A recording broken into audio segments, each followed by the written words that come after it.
Kajo, kajo, kajo, kayo, kayo, kajo. Uyo me yo le ou san okami. Uyo me yo. Bonjour à tous, bonjour, là vous regardez Magique Télévision. Merci pour l'attention que vous accordez à notre magazine Entretien Vision 26. Pour ces numéros, nous allons parler des principaux sujets d'actualité en République démocratique du Congo. Pour plus de précision, je suis avec mon invité, M. Henri Itoka. Chers téléspectateurs, pour plus de précision et de détails sur M. Henri Itoka, je vous prie de suivre son portrait. Retrouvons-nous juste après.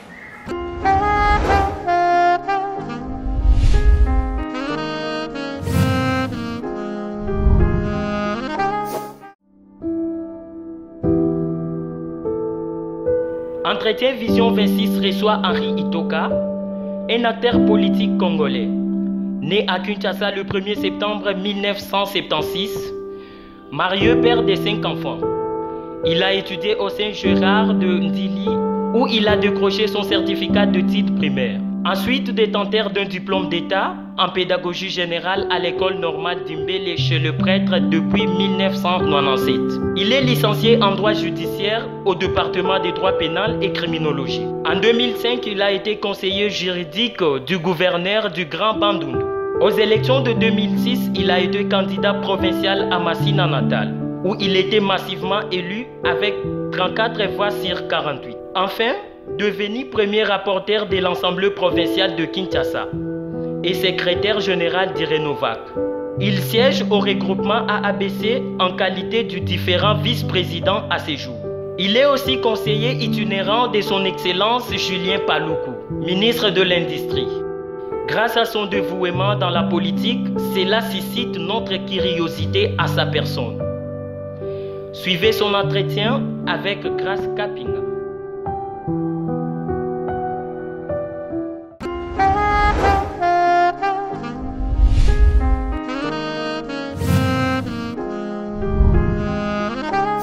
Monsieur Henri Itoka, vous êtes un acteur politique au sein de la Renovac. Dites-nous comment déjà évolue votre parti politique. Oui, le regroupement des novateurs du Congo, c'est notre parti politique. Il évolue très bien dans une dynamique de la redynamisation de nos structures de base ainsi que les structures de commandement. Et nous venions d'assister à une preuve électorale 2018 qui était très dure pour nous.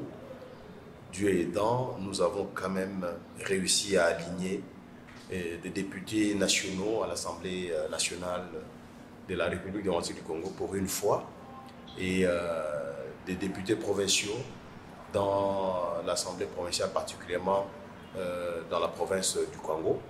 Et aujourd'hui, je vous rassure que le Renovac se porte mieux qu'avant, parce qu'avec un membre dans le gouvernement de la République et 2 membres, voire 3 dans le gouvernement provincial du Congo, le parti est en train de progresser de mieux en mieux. Monsieur Henri Itoka, député provincial de Kinshasa de 2006 à 2018, le premier rapporteur provincial de ville de Kinshasa. Alors, cette année, qu'est-ce qui n'a pas marché pour vous? Bon, mais écoutez, je ne veux pas revenir sur ce qui a déjà été fait. Et vous savez, par principe, chaque parlement se renouvelle à 10%. Et nous avons eu l'occasion de siéger dans cette prestigieuse Assemblée provinciale de Kinshasa depuis 2006. Comme vous venez de le dire, nous avons occupé des fonctions de rapporteur de l'Assemblée provinciale, ce qui nous a valu une bonne réputation dans le milieu politique. Et nous avons eu beaucoup de responsabilités qui nous ont été confiées à cette occasion. Et aujourd'hui, je crois que nous avons été candidats, mais il s'est fait que nous n'avons pas été publiés parmi les élus. On ne le regrette pas, c'est ça la politique en fait. Qu'est-ce qui n'a pas exactement marché pour vous? Bon, je crois que nous avons eu le temps d'évaluer les processus électoraux de 2018. Il y a eu beaucoup de choses qu'on a décriées, et entre autres certains dysfonctionnements dans dans l'émission, n'est-ce pas, de voix obtenues des candidats. Et nous avons démontré même devant les cours et tribunaux lors des contentieux électoraux que le Renovac à Kinshasa avait suffisamment dépassé les seuils exigés pour être éligible au siège.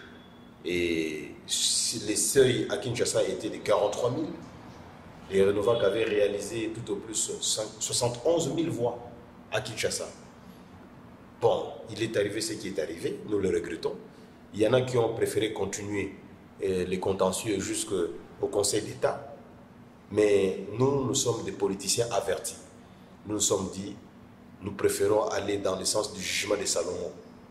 Donc, je vous épargne et j'épargne nos téléspectateurs des autres détails. Mais nous sommes très forts aujourd'hui, convaincus que la population a placé sa confiance au Renovac à Kinshasa et nous allons recadrer ça dans les jours électoraux à venir. Membre de la Renovac depuis combien d'années? Je suis dans le Renovac depuis 2010.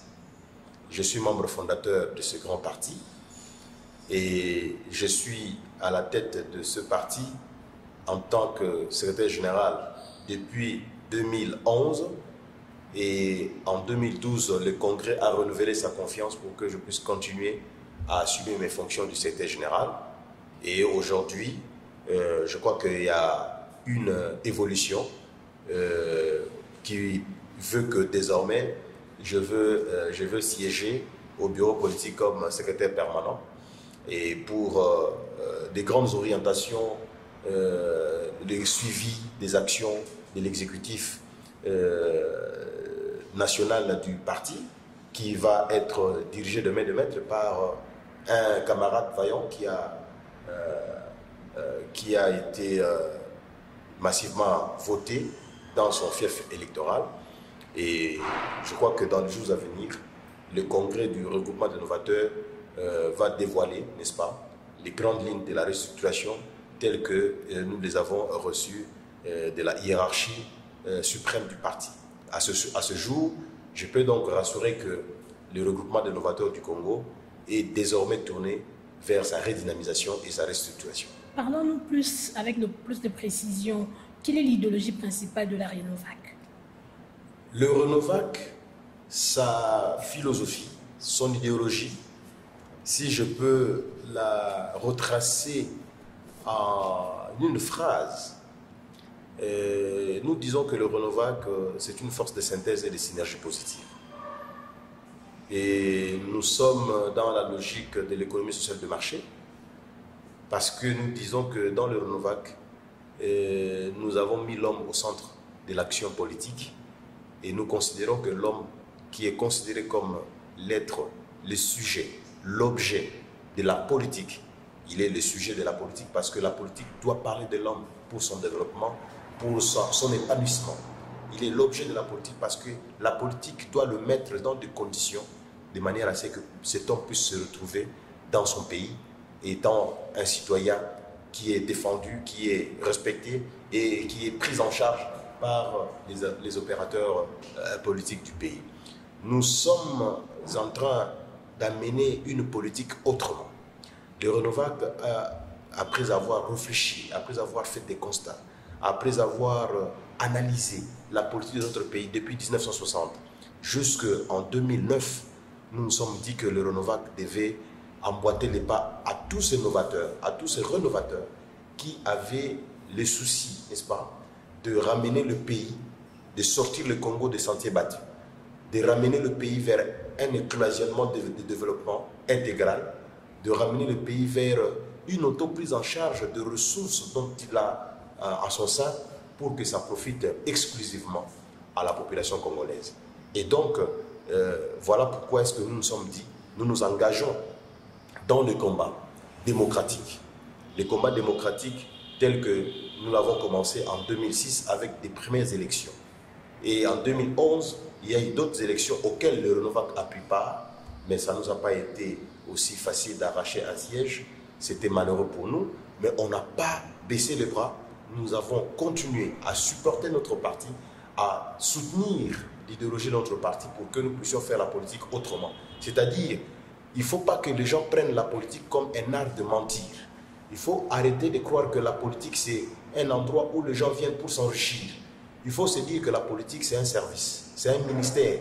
C'est vraiment, quand un politicien vient devant la population, il faut que ça soit pour des solutions idoines, pour des solutions idoines aux problèmes, aux préoccupations de la population.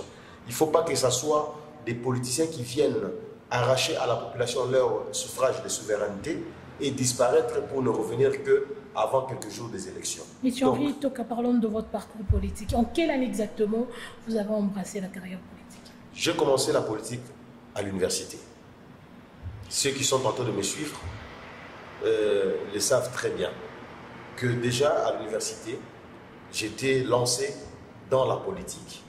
Et pour l'histoire, vous savez que nous avons commencé, c'était les années où M. Laurent Désiré Kabila prenait la ville de Kinshasa et le départ du maréchal. Nous étions encore au campus. Nous avons accueilli M. Laurent Désiré Kabila. Nous étions parmi les premiers étudiants que Laurent Désiré Kabila, paix à son âme, avait recruté pour constituer les forces d'autodéfense populaire. Et moi, j'étais parmi les 3 commandants des centres universitaires à Kibomango. Et nous sommes sortis de là et il est arrivé ce qui est arrivé à la République. Nous avons perdu le musée et le président Joseph Kabila, le Raïs, est arrivé et il a ramené tous les belligérants autour d'une table pour qu'on puisse quitter la politique de la belligérance pour la politique de la reconstruction du pays avec le 1+4. Et là, les partis politiques se sont créés parce qu'avec Mouzé, il n'y avait pas de parti politique. Et nous avons fait le choix d'adhérer dans le MLC, qui était un parti belligérant, un des partis belligérants. Et nous avons adhéré au MLC, nous avons travaillé en tant que coordonnateur de la jeunesse estudiantine du MLC pour la ville de Kinshasa, et même au niveau national. Et nous avons travaillé avec le sénateur Jean-Pierre Bemba. Et je crois que les amis qui sont dans le MLC, qui sont restés là-bas, nous gardons de bonnes relations parce que ce n'était pas facile pour nous d'adhérer dans un parti politique qui vient du maquis et de se confirmer à ce poste-là et aussitôt aligné comme candidat député provincial dans la circonscription électorale de Massina. J'ai été massivement élu, les premiers d'entre les élus de Massina, et j'ai siégé à l'Assemblée provinciale comme tel. Et voilà, l'histoire m'a ramené au perchoir. De MLC à la Renoufac. L'histoire m'a ramené au perchoir de l'Assemblée provinciale de Kinshasa comme rapporteur. Et nous étions devant un dilemme. Le dilemme, c'était quoi? Nous devrions prendre nos responsabilités en tant qu'hommes d'État pour nous occuper des problèmes de la République, de la ville, de la province, et nous départir de nos origines politiques, de nos partis politiques, qui étaient en opposition avec celui qui avait gagné les élections dans la ville de Kinshasa. J'ai cité aujourd'hui l'honorable sénateur André Kimbuta Yambo. Et le fait pour nous d'avoir investi le gouvernement Kimbuta Yambo en 2007 était mal considéré, n'est-ce pas, par notre parti. Et il y a eu des sanctions qui étaient envisagées. Et 2 ans après, j'étais ciblé par les anciennes autorités du MLC. Et ils m'ont remercié pour dire que je ne pouvais plus compter sur l'appui politique du MLC.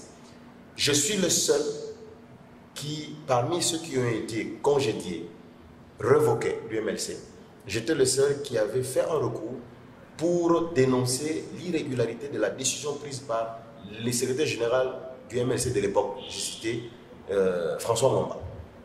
Et donc, mais ma requête ou mon recours n'a pas été traité et il a eu une fin de non-recevoir. Qu'à cela ne tienne, je commençais maintenant à me préparer politiquement pour que je ne puisse pas disparaître sur le plan politique, sur la scène politique. Et voilà, je me retrouve dans le Renovac, le regroupement des novateurs du Congo, en 2010, et à partir de Bruxelles et à Kinshasa. Et en 2011, je vais signer l'acte fondateur et directement, nous allons également nous déposer notre partenariat avec l'alliance de la majorité présidentielle de l'époque. Et je me rappelle ce jour-là, c'était le 4 juin 2011. Et c'est l'ambassadeur Kambinga, Christian, paix à son âme, qui nous avait reçus. Et parce que à ce moment-là, le vieux Koagialo faisait l'intérim du Premier ministre. Voilà un peu mon parcours politique. Et secrétaire général du regroupement des novateurs du Congo, les Renovac, jusqu'au moment où l'autorité hiérarchique du parti a décidé que je puisse être le secrétaire permanent du bureau politique, je continue à me battre pour que le Renovac devienne une grande machine politique. Merci, M. Henri Itoka. Le Renovac, allié au FCC, un an de jour, nous constatons que l'alternance de la RDC a au moins abouti, malgré tant de sujets qui entourent cette coalition. Vous, personnellement, en tant que membre de la Renovac, vous êtes pour cette coalition ou contre cette coalition? Quel sentiment vous anime? Celui du dégoût ou de la continuité de cette coalition? Merci beaucoup, madame, pour la question. Je vais être très bref et concis en donnant un exemple pratique. Vous savez, dans un mariage, il y a toujours des hauts et des bas, comme on le dit. Et lorsque vous contractez un mariage, il faut se dire que vous n'avez pas totalement l'unanimité de l'acceptation de tous les membres de famille de la part de l'époux ou de l'épouse. Et il y a toujours des tireurs de ficelles de part et d'autre.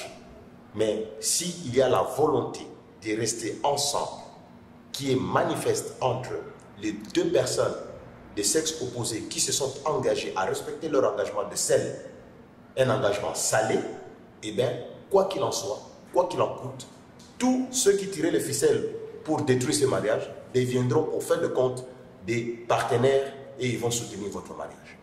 J'en ai l'expérience. Monsieur Henri Itoka, vous personnellement, quel sentiment vous anime? Celui de satisfaction ou de dégoût à cette coalition? J'ai un sentiment bien précis, je le dis. Je suis de ceux qui pensent que ce mariage va son pesant d'or. Ce mariage vaut sa raison d'être. Pourquoi? Parce que cette coalition nous a amené à ce que le Congo reste dans la paix. Ce qui est encore plus important. Parce que gagner les élections, c'est une chose, mais diriger le pays en est une autre. Parce qu'aujourd'hui, la coalition FCC Cash, c'est ce qui met le Congo dans une situation de développement. C'est ce qui nous met dans une voie de développement. Mais le problème, c'est quoi? Il y a des petits problèmes des débuts de coalition. Nous sommes en coalition avec deux partis politiques qui hier étaient extrêmement opposés. Extrêmement opposés. Et je confirme ici que de part et d'autre, il y a des extrémistes. Jusqu'à ce moment ici, une année après, il y a encore des extrémistes. Il en a pris là un bilan en présentant cette coalition. Les bilans, il faut considérer d'abord que l'entrée de jeu de cette coalition n'a pas été facile parce qu'il a fallu 7 mois après pour mettre en place un gouvernement. C'est pourquoi je dis, nous sommes deux partis qui hier étions extrêmement opposés, mais par le fait de l'histoire, nous sommes obligés de rester ensemble. Je répète encore ce que mon professeur Mbayangal me disait à la faculté de droit, que la politique c'est un monde aléatoire et magique, parce que l'allié d'aujourd'hui peut devenir adversaire demain, comme l'adversaire de demain peut devenir un allié aujourd'hui. L'adversaire d'hier plutôt peut devenir allié d'aujourd'hui. Donc aujourd'hui, nous sommes dans ce contexte-là. Et le président Félix Tshisekedi Tshilombo Antoine et le président honoraire de la République, Joseph Kabila Kabange, ont manifesté la volonté de nous mettre, nous tous qui sommes derrière ces deux vaillants ensemble, pour que le Congo soit seul notre dénominateur commun. Et aujourd'hui, je peux vous rassurer que nous sommes en train d'y aller méthodiquement. De part et d'autre, il y a la volonté de continuer dans la coalition.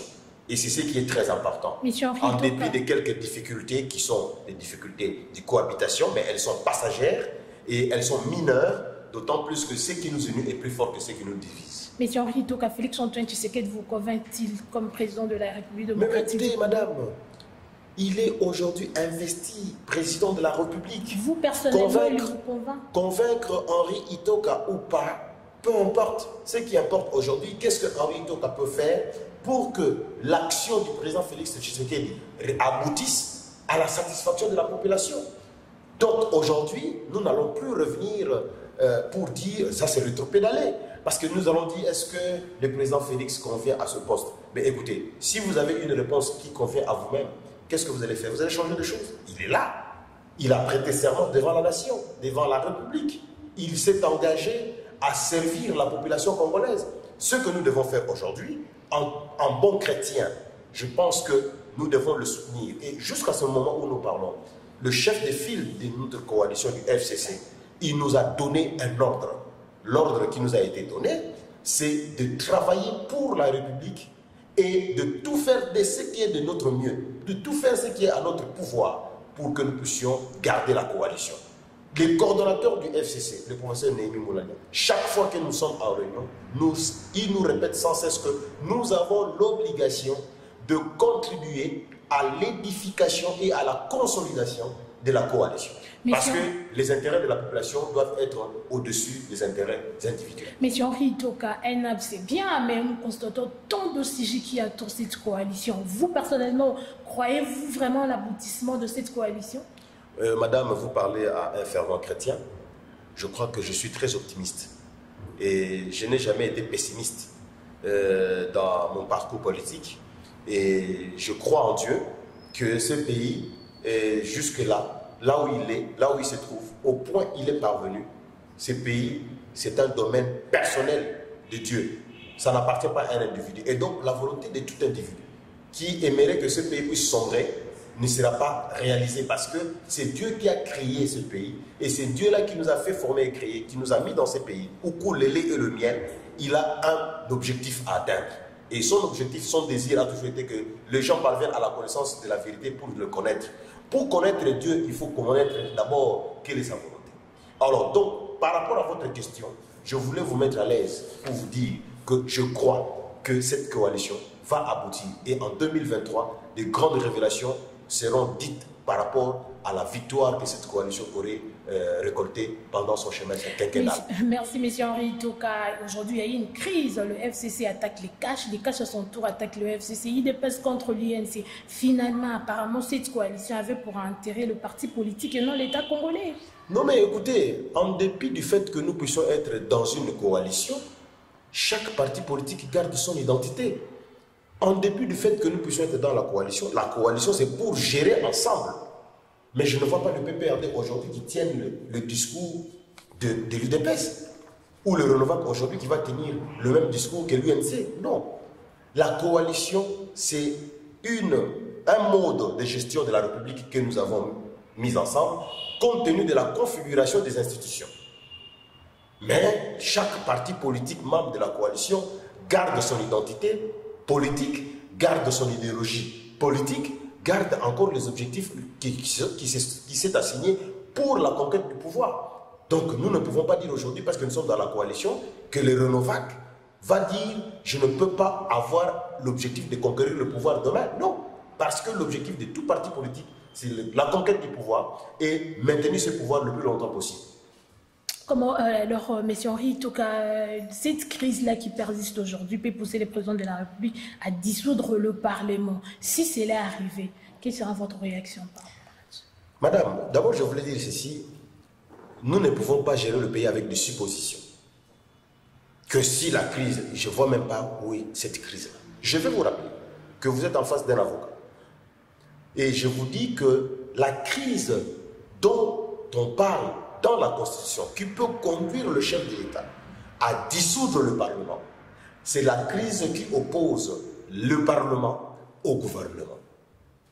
Le président de la République n'est pas mêlé à une crise quelconque. Et même sur le plan constitutionnel, le chef de l'État est le garant des institutions. Il est au-dessus de toutes les institutions et c'est lui qui en est le garant. C'est lui qui est le garant du bon fonctionnement de toutes les institutions. C'est lui qui constate la crise. C'est le Premier ministre.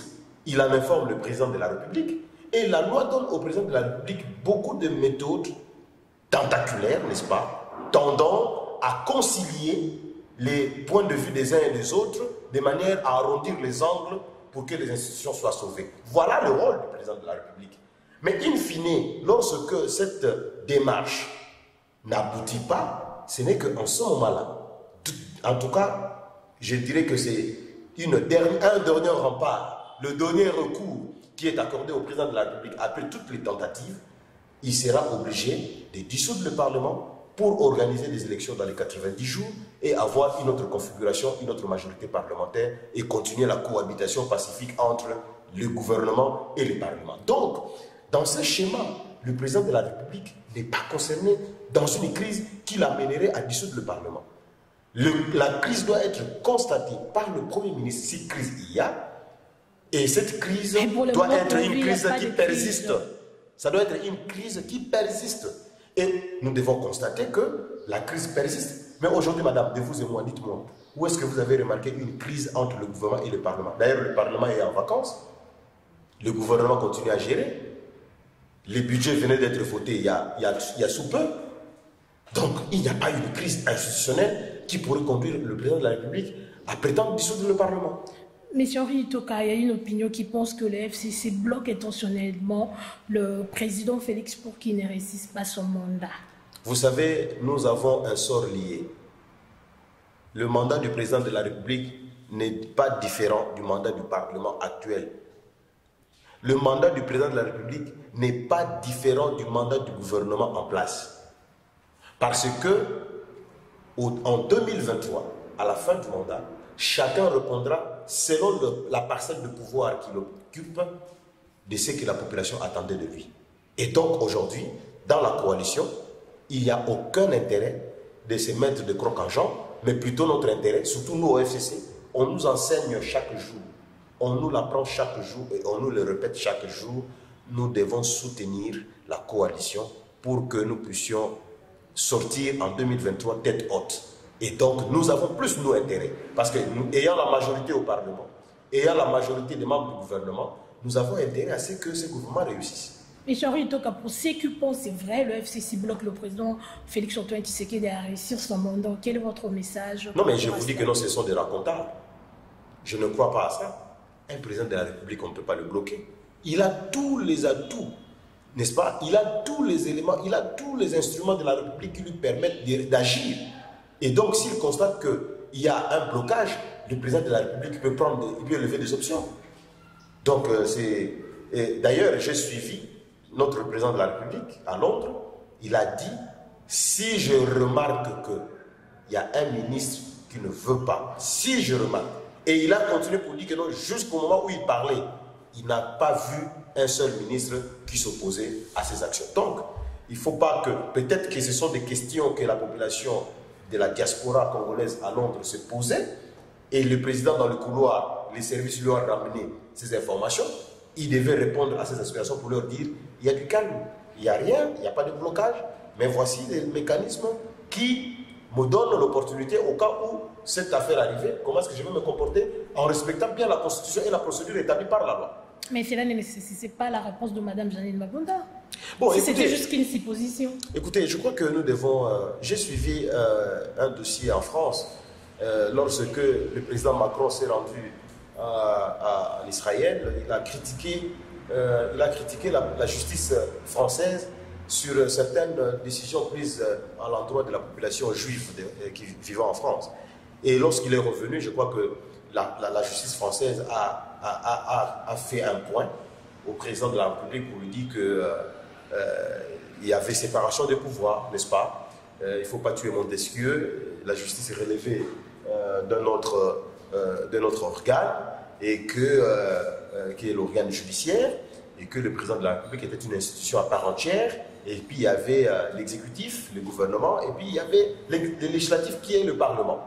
Donc, le fait pour Mme Mabunda d'avoir rappelé le principe constitutionnel n'est pas, à mon avis, c'est pas manquer du respect au président de la République, d'autant plus que dans le cas de la séparation des pouvoirs, Mme Mabunda étant la présidente de l'Assemblée nationale, qui en fait est le temple de la démocratie et de la législation nationale, devait rappeler les dispositions pertinentes de la Constitution à la question, à la matière.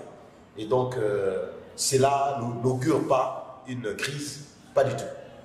Monsieur Henri Itoka, merci. Parlons de la politique d'industrialisation en RDC. Dites-nous, quelle est la meilleure solution pour sortir de la crise en République démocratique du Congo? Justement, parce que vous parlez de la sortie de la crise, je parle bien de la crise économique, la crise sociale. il faut industrialiser le pays. Je profite de l'occasion que vous m'accordez pour saluer son Excellence M. Julien Paluku Kahongya pour les efforts qu'il est en train de déployer pour doter la République démocratique du Congo de véritables industries. Ses multiples voyages à l'étranger les démontrent et bientôt je crois que vous allez vivre les véritables actions du ministère de l'Industrie en ce qui concerne l'implantation des industries qui viennent de la Grande-Bretagne, de l'Allemagne, de la Belgique, de la France, de la Russie, de la Chine, de l'Égypte et sans oublier aussi nos partenaires sud-africains. Aujourd'hui, il faut, madame, amener le Congolais à être sédentarisé, c'est-à-dire ce qu'il produit, qu'il soit capable de le transformer par rapport à ce besoin sur place. Et c'est ça le combat de notre ministre, Julien Paluku Kahongya, parce que le ministère de l'Industrie, parce que beaucoup de gens ne le savent pas, c'est un ministère qui est transversal. C'est un ministère où si tout le monde donne de l'attention à ce ministère, et j'ai convié même à tous les membres du gouvernement d'appuyer les actions entreprises par ce ministère pour que nous puissions sortir notre pays de la crise. Parce que ce ministère répond sur le secteur de l'énergie, il répond dans le secteur agricole, il répond dans le secteur de l'électricité. Bon, je parlais de l'énergie, il y a l'eau et l'électricité, même des infrastructures, et donc même au niveau de l'environnement, parce qu'il nous arrive aujourd'hui de créer un climat propice pour les investisseurs avec les zones économiques spéciales. Comme vous le savez, nous sommes en train, notre ministre est en train de se battre pour que les zones économiques spéciales congolaises soient éparpillées à travers la République, où il a divisé cette République en 6 zones industrielles, et selon les anciennes appellations des provinces de 1960. Et bientôt, là, nous aurons au moins une zone économique spéciale dans chaque zone économique industrielle, et qui va booster, n'est-ce pas, de l'emploi pour les jeunes. Vous savez que notre pays, nous avons une jeunesse qui est vraiment délaissée. On doit résorber le chômage qui gangrène le milieu de la jeunesse. Et avec ces projets des S, qu'on appelle les zones économiques spéciales, ça va donner de l'emploi. Il y a des industriels qui parlent aujourd'hui. Vous savez, lorsque notre ministre était à la Grande-Bretagne, on lui a posé des questions sur les opportunités d'investir en République démocratique du Congo. Lorsqu'il a parlé des zones économiques spéciales, madame, le Congo est en train de vivre son développement venir. Et c'est pourquoi nous demandons à tous les opérateurs économiques, à tous les opérateurs politiques, de mettre un peu de l'eau dans leur vin pour que nous puissions attendre tous les efforts que chacun de nous est en train de déployer en faveur de la population congolaise. Et je vous donne un rendez-vous dans 3-4 mois. Je vais encore revenir sur votre plateau pour vous dire, voici effectivement ce qui a été fait, voici exactement ce qui a été fait. Et d'ailleurs, au moment où nous parlons, il y a une grande délégation égyptienne qui est venue ici pour appuyer les secteurs des zones économiques spéciales en République démocratique du Congo avec des milliards. Et donc, notre ministère, la politique de notre ministre, qui consiste à industrialiser la République démocratique du Congo, en créant des opportunités à la jeunesse d'avoir de l'emploi. Je vous donne un autre cas qui vient de se passer le 18 décembre de l'an passé. Nous avons donné aux inventeurs, aux innovateurs congolais, sous l'impulsion du chef de l'État et avec l'ingéniosité du ministère de l'Industrie par le ministre Julien Paluku, on a donné l'opportunité aux jeunes inventeurs et innovateurs congolais à devenir des millionnaires. Et donc, déjà au niveau du ministère de l'Industrie, nous avons la possibilité, chaque année, de créer 145 millionnaires en République démocratique du Congo. Et au bout de 5 ans, je crois que dans chaque territoire, on pourra avoir 2 ou 4 millionnaires et l'argent des Congolais, des contribuables congolais, va revenir dans les investissements congolais et qui va donner de l'emploi aux Congolais. Voilà les triumvirats dans lesquels l'industrialisation du pays est très importante. Et donc, il faut soutenir la politique qui est défendue de main de maître par le ministre Julien Paluku Kahongya. L'État congolais soutenait M. Julien Paluku. Alors, parlons du ministère de Finances. Le ministre José Sélé a fait sa sortie médiatique récemment pour parler de chaîne des dépenses. Quel est votre avis sur sa sortie médiatique qui a lieu? Est-ce que c'était vraiment important de le faire pour expliquer ou, ben, je ne sais pas, il est celui du FCC, vous, en tant que aussi membre du FCC, quel est votre point de vue? Je vais répondre à une seule phrase. Je vais répondre à une seule phrase. Au FCC, nous sommes très regardants à ce qui concerne la procédure du décaissement des dépenses publiques. C'est tout ça que je peux donner comme réponse. Merci, M. Henri Itoko. Clôturons cet entretien avec cette question qui est un peu très pertinente sur la construction de saute-mouton qui dérange presque toute la population. Nous constatons trop d'embouteillages par-ci par-là. Et selon quelques sources, hein, c'est le FCC qui n'aide pas le président de la République à ce que le saute-mouton soit terminé. Dites-nous, M.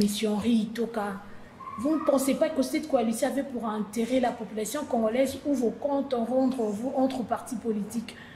Alors, madame, je vais répondre à cette question en donnant une anecdote.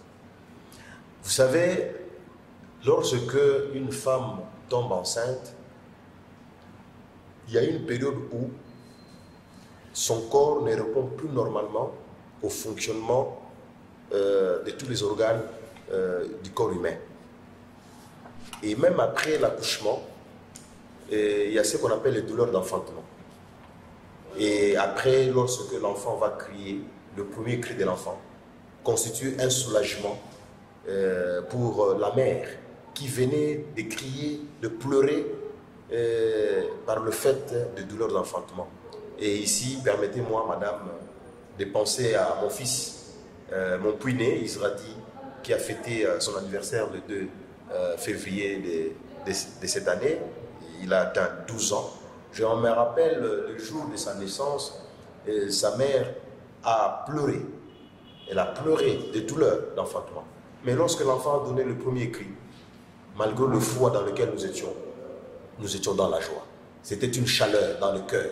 Et cette chaleur nous a donné de la transpiration et nous a mis à l'aise. Parce que l'enfant était né vivant et viable. Et donc, il faut dire que dans chaque chose, il faut considérer qu'il y a des moments où on peut avoir de la souffrance à supporter, un changement. Lorsque ces changements arrivent au point de sa maturation, ou lorsque ce changement arrive à l'aboutissement, eh bien, les gens vont applaudir. Ils vont oublier tous les embouteillages auxquels ils faisaient face. Je vous rappelle, madame, avant que nous ayons des sautes de moutons aujourd'hui, on a eu des agrandissements de boulevards. On a fait des agrandissements de boulevards. C'était en 2010, 2011, et le président de la République honoraire, Joseph Kabila Kabange, est descendu à Pascal pour lancer les travaux d'élargissement, d'agrandissement du boulevard Lumumba, qui jadis était de 2 bandes à gauche et 2 bandes à droite de sens.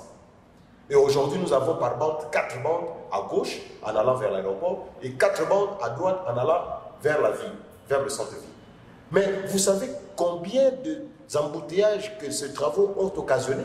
Les gens criaient, il y avait de la poussière.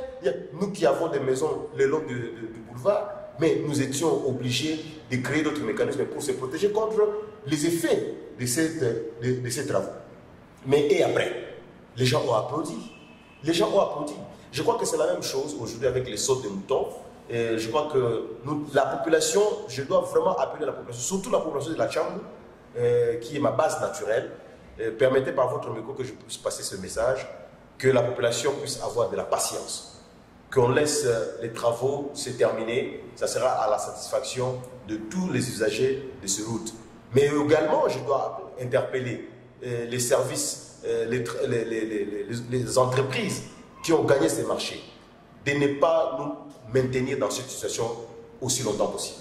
Que ces travaux puissent se terminer dans un délai raisonnable et que le trafic devienne fluide et qu'on permette à la ville de voir sa population circuler librement. Merci, M. Henri Itoka. Voilà, c'est par ici que nous allons clôturer notre entretien. Mais avant vraiment de clôturer, je vous demanderai de lancer un message à tout le militant de la Renofac et à toute la population congolaise qui aura la chance de suivre cette émission. À tous mes camarades rénovateurs, vous devez vous rassurer d'une chose, que notre combat, c'est d'atteindre le renouvellement de la classe politique. Nous avons commencé ce combat avec vous. Nous sommes arrivés au point où nous sommes arrivés, avec vous. Nous espérons continuer avec vous pour que le regroupement des novateurs du Congo devienne effectivement une grande machine politique. À toute la population congolaise, particulièrement celle de Kinshasa, du Kwango, du Kwilu, du Maïndombe, du Congo central, de l'Équateur, je vous invite à adhérer massivement au regroupement des novateurs du Congo parce que nous avons un pacte social qui est favorable au bien-être de la population. Nous voulons faire la politique autrement. Faire la politique autrement, c'est-à-dire éviter la démagogie. Considérer que dans notre renouveau, nous constituons une grande famille. Et nous devons travailler pour l'intérêt de la population. Effectivement, j'en suis moi-même l'exemple. J'habite avec vous. Je mange avec vous. Nous mangeons la chèvre avec vous. Nous prenons notre verre ensemble avec vous. Mais toujours avec intelligence renouvelée, tout en pensant quelle est la part que nous devons réserver dans nos analyses politiques en faveur du bien-être de la population. Chers camarades, le moment est venu pour que chacun de nous puisse se demander quelle est ma part de contribution dans l'édification du renouvelable. Il arrive de moments que nous puissions oublier nos adversaires. Nous devons nous dire qu'entre nous, à l'interne, il ne peut pas y avoir d'adversité. À l'interne, nous devons avoir plutôt la complémentarité. Mais face à nous, nous avons l'obligation de conquérir le terrain, de conquérir le pouvoir et de nous maintenir au pouvoir le plus longtemps possible pour le bien-être de la population tout entière et pour nous permettre également de mettre en application la philosophie politique du regroupement de novateurs. Que Dieu vous bénisse à bon âme. Merci, M. Henri Itoka. Merci à ceux qui auront la chance de suivre cette émission. Chers téléspectateurs de Magic Télévision, c'est par ici que nous clôturons cet entretien avec, bien sûr, M. Henri Itoka, membre de la Renofac. Retrouvons-nous la semaine prochaine avec le nouveau numéro. Merci.